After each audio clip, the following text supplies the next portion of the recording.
Hello and welcome to this week's video. This week I decided to do a video on what made me love history. As many of you know, I am a history student. I speak about history quite a lot because it is a very important subject to me. I think it is relevant and vital in everyday life. So I just thought I would discuss what made me love history, what made me take it further on at degree level, and what made me follow the path of history that will hopefully lead to a job in the historical field at one point or another. So, first of all, in England, in Britain, we study history from quite a young age, from primary school, so kind of from the age of 6 up until about 16, when you can drop certain subjects that you don't want to take at A-level. I hated history. I don't really remember it in primary school that much, but I definitely hated history in years 7 and 8, and that was because of the teachers that I had. They were not passionate teachers. You have to be a certain type of person to be able to deal with children, like, well, and be able to teach them well, and unfortunately these two ladies, as lovely as they were as human beings, were not cut out to be teachers. They were very angry, they used to shout a lot and not be able to handle some naughtier elements of the class as better as some other teachers could, which is obviously not their fault. They can't control children with their mind, they don't have mind powers.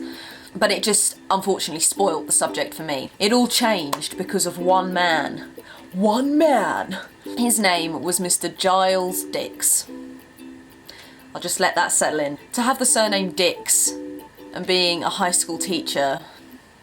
But he used to look like Hitman with a bald head. He was completely bald, always wore black Doc Martens with a black suit, a white shirt and normally a red tie. So he'd walk down the corridors like, all right mate, he called everyone mate. I luckily had Mr. Dix from year 9 up until I finished my school and college sixth form career at 18. So I had him from 14 to 18, year 9, year 10, year 11, year 12, year 13. So 5 years of school of my life, and that was wonderful. I was so lucky to have him the whole way through. We used to do such hilarious things in his lessons. He made them fun. We used to not just do writing and tests and reading, we used to kind of act it as well. We'd get into group work, we'd watch films, we'd watch TV. He set up a film club at lunchtime for anyone who wanted to come in and watch historical films. I just can't explain, without you being there, what a fantastic teacher this man was, and I miss him, I really do. I think he knows what an impact he had on my life, as well as all my fellow students. A lot of students who were in his class carried on with history, definitely to A-level,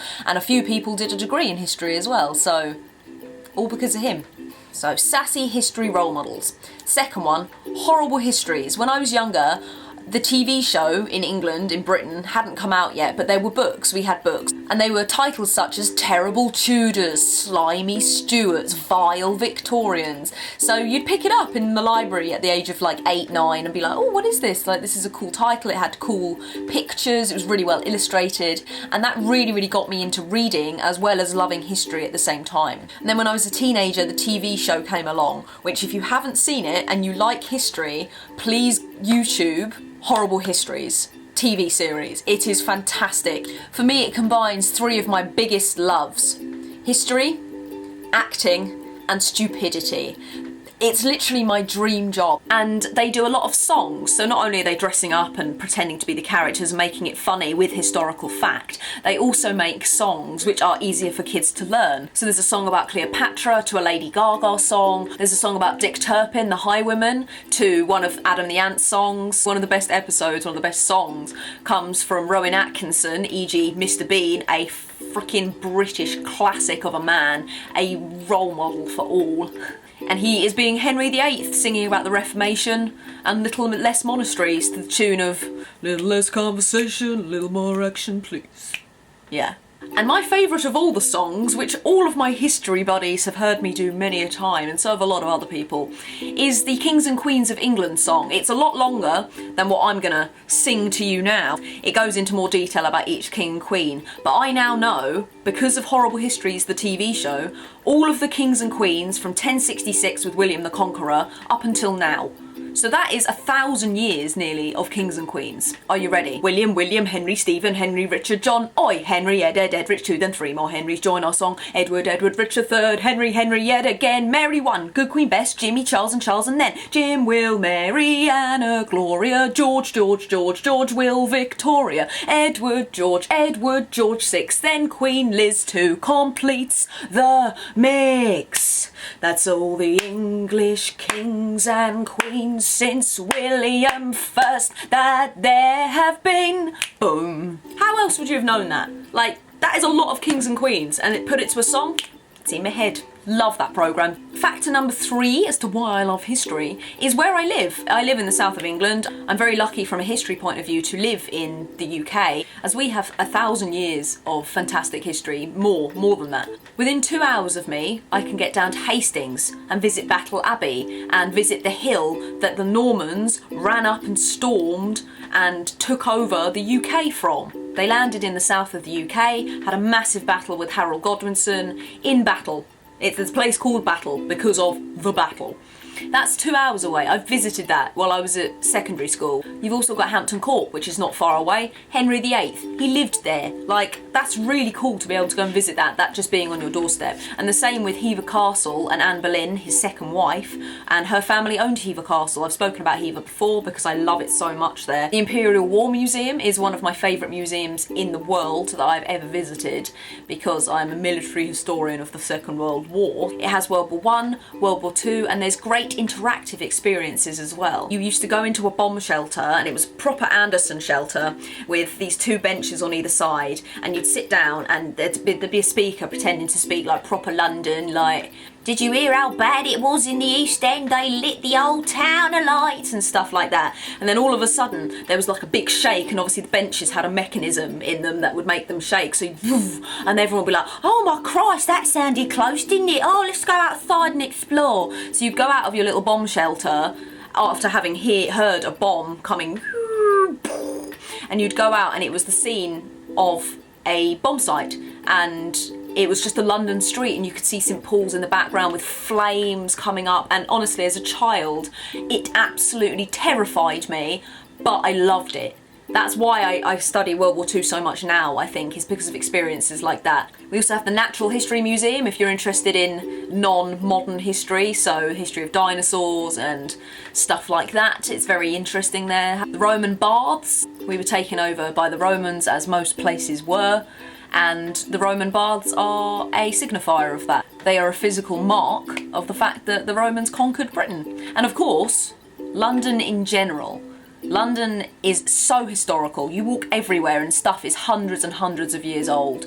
It's insane. It's beautiful. I love London architecture and I love the history of it as well. You can go anywhere and you learn something new. The fourth reason as to why I love history is because I'm very nosy. I like hearing about things, like other people's lives, my friends' lives, my parents, like my grandparents. I love hearing stories from their past and their present.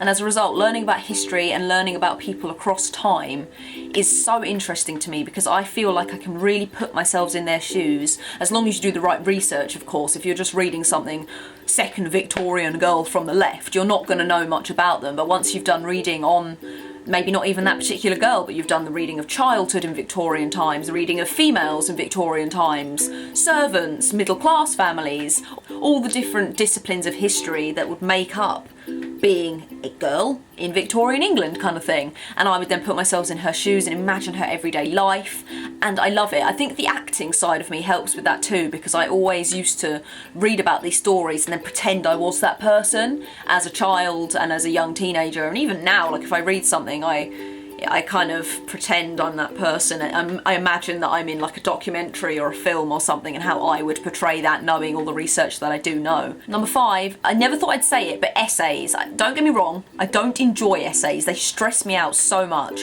but I've managed to write essays on a massive variety of topics, luckily.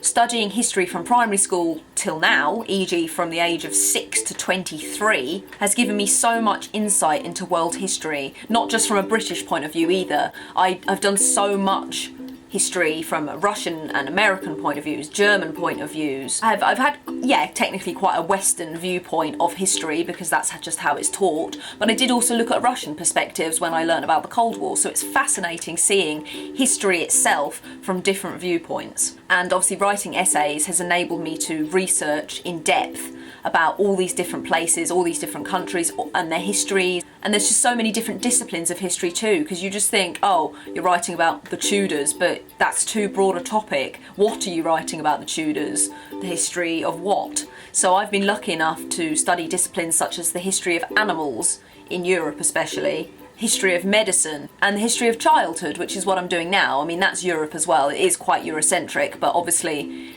I live in Europe, so it's going to be.